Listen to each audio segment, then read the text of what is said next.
Whiting Farms was started in 1989, and it's not just about me, although I founded it. It's a lot of other people that have contributed to the history of it and making it what it is today. Whiting Farms has been in business now for 28 years. I actually incorporated in 1989, right after I finished my doctorate in poultry genetics at the University of Arkansas. And while there, I learned about a thing called fly fishing and fly tying, and I actually had a different business idea entirely. So I contacted a fellow that had a hatchery or some incubators, and I asked him, could I rent his hatchery or buy his incubators from him? But he said, no, but I'll sell you my hackle company. And they actually had only barely gotten started in the hackle business. We're just getting off the ground, and then they had a major disaster where their incubator dumped all their eggs. In hindsight, it didn't make much sense that they'd killed off their breeding stock before they hatched their next successive generation. But they went on and sued the incubator company for this fault of the machinery, and I guess they settled on the courthouse steps. But my introduction and education in the hackle business started off with a stack of legal documents about 1.5 feet high. That was their preparation for the trial. And literally the guy just kind of pitched it across the table to me and said, here you go. And so I took that back with me to graduate school and poured through the whole thing. And in there I heard things such as Hoffman hackle and Hebert hackle and Metz, of course. And that was my introduction.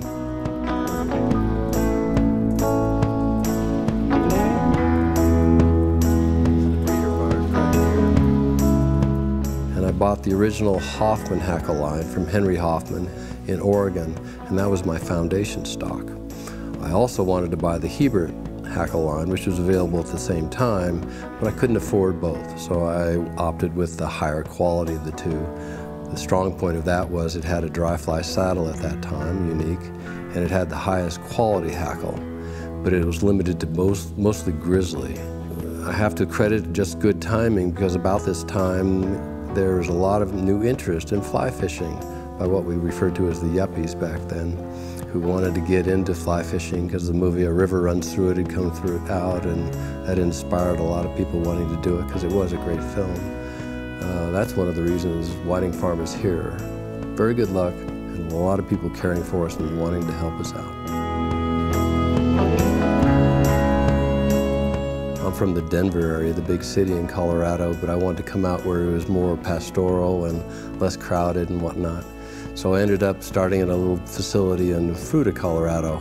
It was actually a foreclosed on seed warehouse facility, and I thought I could raise roosters there. And without going into too much agonizing detail, it was a pretty bad failure the first year. Most of the birds were not very good. So one of the fellows I met there, who was a mink farmer and was taking the carcasses from the harvest, said, well, why don't you go down and talk to the guys in Delta? There's a bunch of mink farms down there, and they're going out of business. And so I needed cages. That's what I didn't have. So mink farms are nothing but cages.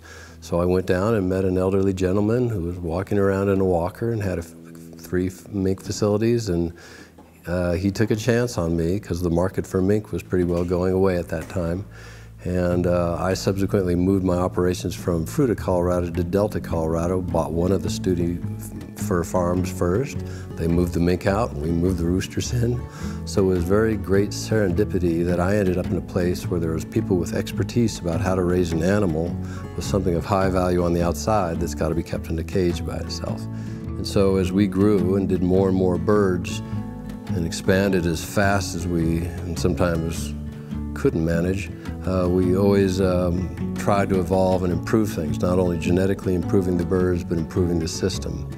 So I think we do things radically different than anyone else does, and the fact we go year-round is something that none of them do. We have production on 2 different separate ranches. Currently we have 22 sheds in the system, a state-of-the-art hatchery, and one important factor of it, and it's the only way I can imagine a hackle company could work, is that you have to be vertically integrated, completely integrated. So we own the pedigree lines, the genetic lines, they're proprietary. We have breeders. I do a lot of work in selecting the breeders, then they're put in production. We raise the baby chicks in our own system, under our own program, and we really pamper them, because I've learned these hackle lines are highly inbred, very susceptible to stress. They have to be basically pampered.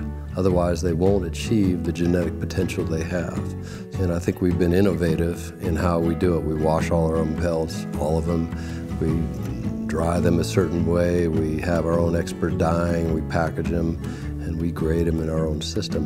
And right now we have 23 full-time employees and a few part-time employees that are working for that purpose year-round to try to fill the demand for our product.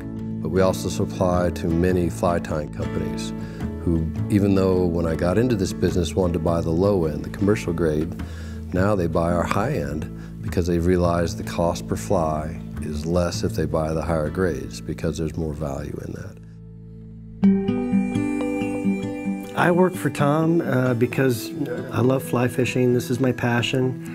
And I believe that Tom Whiting has the largest impact on fly tying than anybody has ever in the world.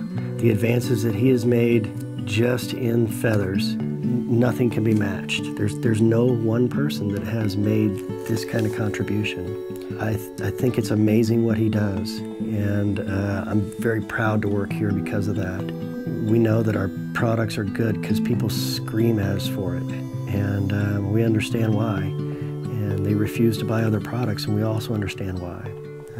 The time and effort that Tom has put into this company, each lineage, I mean, it's just phenomenal.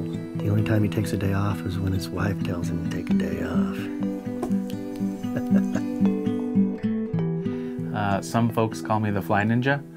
And I am very, very fortunate to spend some time here at Whiting Farms grading saddles and playing with feathers such as this all day long, and I get paid for it. So it's a wonderful job. It's a wonderful life. I had the guidance of Henry Hoffman on one hand and Ted Hebert, but they had their systems. I had to evolve my own. But what I found my nature is I like it. I just like looking at all the birds. And it's fun to kind of realize where they came from, where they are now, and where you want to take them. And I found that infinitely enjoyable.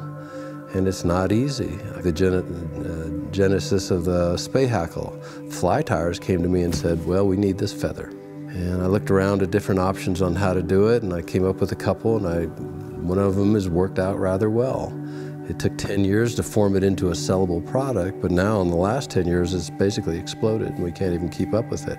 And now standard patterns are using that feather, and even fly tying companies are ordering it because people are ordering the flies that they require that material specifically. And then the dry fly lines, which are really the backbone of the whole operation, they are very complex to breed. All the different characteristics, the barb density, the rachis, how well it turns, its proper size and elasticity. The colors are pretty easy. People think that the colors are just the difficult part. They're actually the easy part. It's the quality and the refinement of those. I literally count barbs, I literally count feathers. So I feel really humbly grateful that I have the opportunity to do this for the fly tyers of the world. Even though I'm not a fly fisherman or fly tyer, my passion is birds. And now that I look at it, if I step back and look at it, the challenges are not fly tying and fly fishing in this business. They're really poultry genetics, poultry production, small business management, and time management. And in a way, I think it's almost a benefit that I'm not a fly tyer or a fly fisherman. I know how to do them both, but I don't find a passion in them. It's because I'm objective. And I have people in my staff and in the fly tying community and our pro team to keep me lined out and tell me, give me ideas, tell me when things need to be changed, or offer suggestion or product ideas. That's my idea of fun. The type of genetics that really create these fly tying lines are what I refer to, or geneticists would refer to, as qualitative and quantitative genetics. And qualitative genetics means certain things that are qualitative traits, such as color or feather features or shape and things like that. Quantitative genetics is about populations, where you have a herd of animals and you select from within that herd and you direct the genetic development of that herd from within a population. And that's where selection pressures and heritability heritability and things like that really come into play. The one thing we haven't done is what is referred to now as biochemical genetics, where they take DNA and RNA and all the components that are part of the genome and manipulate them. We don't do that. All of my selection is based on physical characteristics and population characteristics. The one I did not create from scratch was the coq de leon from Spain, which is one of my favorite birds.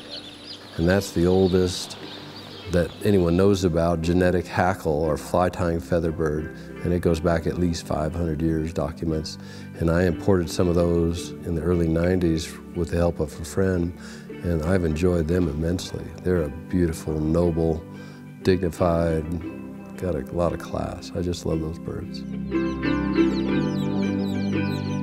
We don't do anything like beak trimming or any treatments to them that are any way deleterious to them. We have had no disease problems since the very early sort of incompetent days. We never feed antibiotics.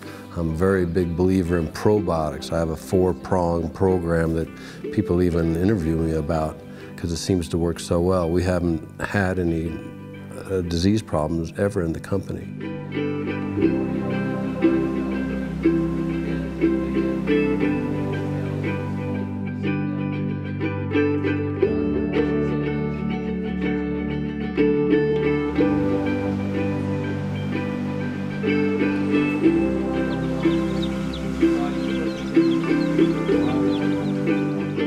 What's your succession plan?